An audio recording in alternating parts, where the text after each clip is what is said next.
Bom, pessoal, estamos de volta aqui com mais uma aula de física. Agora é a vez do módulo 15, da frente 1, da nossa apostila 2. São aplicações das leis de Newton, basicamente falando do princípio fundamental da dinâmica, da segunda lei de Newton, e de ação e reação. A maioria dos exercícios aqui vai trazer a interação entre corpos, e dessas interações a gente tem que dar um jeito de usar os princípios das leis de Newton para poder fazer os cálculos correspondentes, cálculos de aceleração, força de reação e tudo mais. Então, como objetivo principal, a gente tem aqui que trazer algumas aplicações para servirem de exemplo, para vocês conseguirem estabelecer as relações das leis de Newton dentro de um sistema de forças, ok? Já na figura do número 1, vocês podem ver que eu já deixei pronto o que a gente chama de diagrama do corpo livre, né, que é quando você ignora um dos corpos, né, você olha para um único corpo e tenta distribuir todas as forças que nele atuam, e aí você vai, baseado, obviamente, nos dados do exercício, no que o exercício quer calcular, e distribuir essas forças para poder aplicar o princípio fundamental da dinâmica. Bora lá fazer a leitura do enunciado para a gente aplicar. Uma locomotiva puxa com uma força de intensidade 2,10 vezes 10 a quarta newtons, 2 vagões de carga, cada um com 5 toneladas. Então, o vagão A 5 toneladas, o vagão B 5 toneladas. Os vagões são conectados por uma barra rígida de massa meia tonelada. Aí é importante, muito importante, você levar uma coisa em consideração. Não é muito normal aparecer a massa do conector entre os corpos que são relacionados em exercícios de aplicação de lei de Newton. Na maioria das vezes, corda, cabo, de qualquer maneira, a barra que liga os corpos que estão sendo relacionados, normalmente ela vai ter massa desprezível. Agora, a ideia que eu quero para vocês de início é tentar fazer essa massa da barra desaparecer no nosso sistema. E como que eu faço? Eu vou dividir essa massa em dois, né? Eu vou fazer 0,25 e jogar 0,25 tonelada para cada bloco. Ou seja, os vagões que cada um tem 5 toneladas, na hora de fazer a massa eu vou falar que cada um tem 5,25 toneladas, distribuída a massa da barra, para eu poder ficar livre para fazer os cálculos que eu vou precisar, ok? O conjunto todo se move em linha reta e com a mesma aceleração. Desprezando-se qualquer efeito de atrito, desprezar o atrito é importante, né? Os módulos das forças horizontais atuantes nas extremidades, à esquerda e à direita na barra. Quer dizer, eu quero saber qual que é a força à esquerda e a força à direita da barra. Tem muito a ver, pessoal, com a aceleração, óbvio, mas tem muito a ver com o que essas forças relacionam. Por exemplo, a força na esquerda da barra puxa só o bloco B, desculpa. A força do lado direito é uma reação do puxado que o B leva, só que ela atua tanto no bloco B como devolução e na barra. A gente vai ter que levar isso aí em consideração. Só que, como dica importante, todo exercício de dinâmica, o dado mais importante que tem na questão é a aceleração. Então, mesmo que o exercício não pergunte, você tem que trabalhar para descobrir quanto vale essa aceleração, e a primeira metade da resolução vai fazer isso. O princípio fundamental da dinâmica nos lembra que a força resultante é igual a massa vezes a aceleração. Como eu já separei aqui as forças que atuam nos dois blocos, eu vou conseguir fazer a força resultante do princípio fundamental da dinâmica para cada bloco. No bloco A, por exemplo, são 4 forças. Só que a normal, que é a reação do chão, e o peso, que é a ação da gravidade, se anulam. Aí tem uma força F para a direita e uma força FBA para a esquerda. A reação entre elas é a subtração. F menos FBA é igual a massa do vagão A vezes a aceleração. Já no vagão B, você vai eliminar a normal e o peso, resultando só na força AB. A força AB é a força que puxa o bloco B para a direita, é a resultante no bloco B. Isso é igual a massa do B vezes a aceleração. Dá uma parada aqui para a gente poder especificar uma coisa que é importante.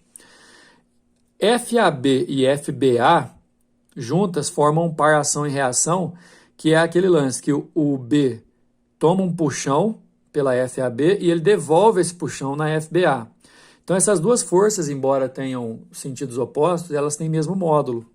Não sei os valores, mas menos FBA e FAB, elas têm o mesmo valor, então eu vou poder no sistema aqui cortar. Ó, na hora que eu somar as duas equações, eu vou poder cortar. Antes de somar, eu vou substituir os valores que eu tenho. E lembra que eu pedi para a gente considerar, né?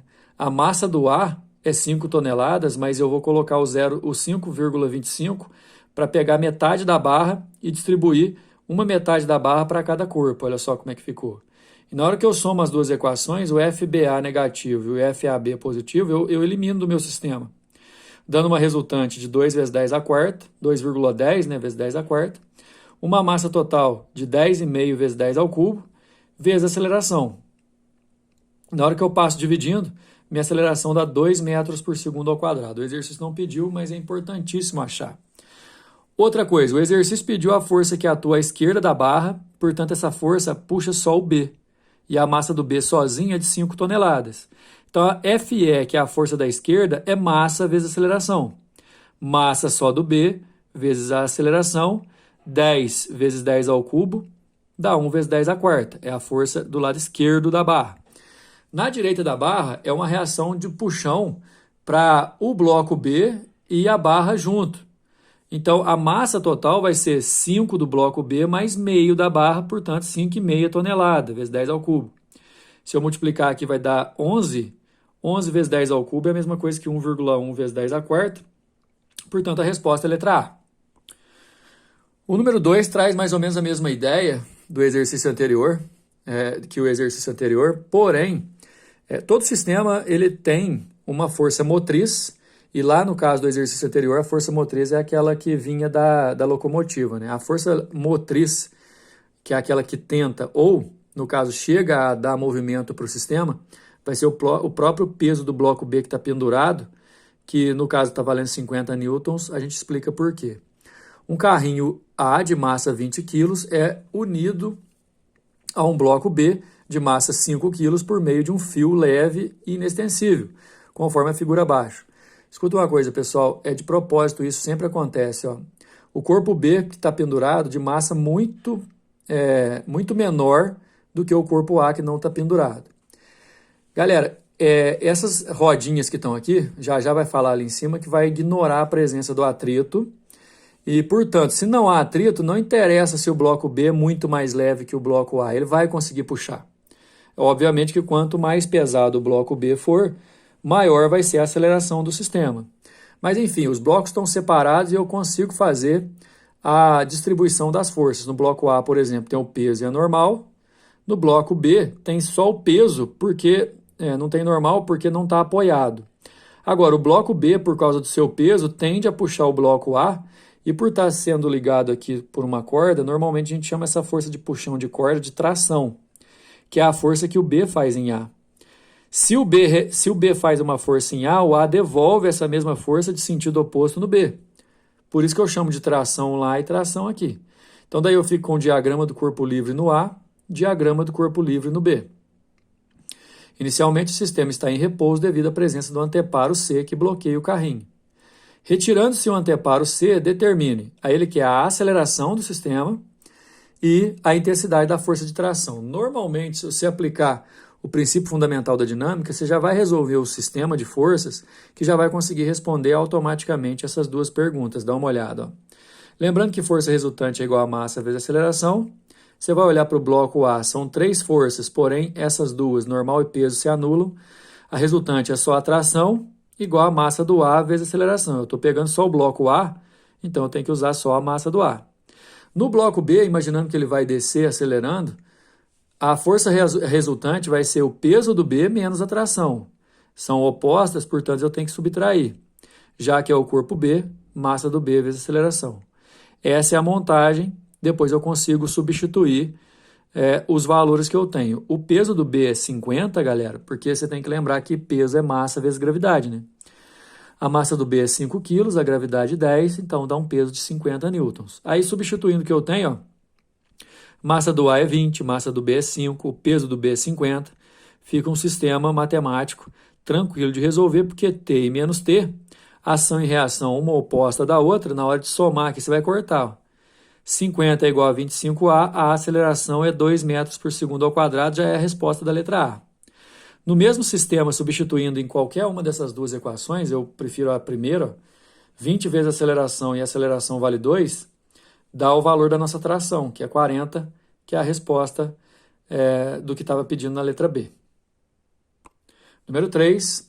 Um passageiro de um avião segura um pêndulo constituído de um fio inextensível de massa desprezível e de uma esfera inicialmente, enquanto o avião está em repouso na pista, o pêndulo é mantido na vertical com a esfera em repouso em relação à Terra, conforme a figura. Aqui o avião ainda está em repouso. O piloto imprime ao avião uma aceleração escalar constante para que o avião atinja uma velocidade necessária para a decolagem, percorrendo uma distância de 1.500 metros em linha reta. Nesse intervalo de tempo, o pêndulo permanece inclinado em θ com a vertical, como representado na figura. Então, gente, como o avião é que vai receber aquela força para arrancar, para o movimento acelerado para a direita, igual a seta está mostrando, a tendência da bolinha é permanecer em repouso, então ela inclina para o lado oposto.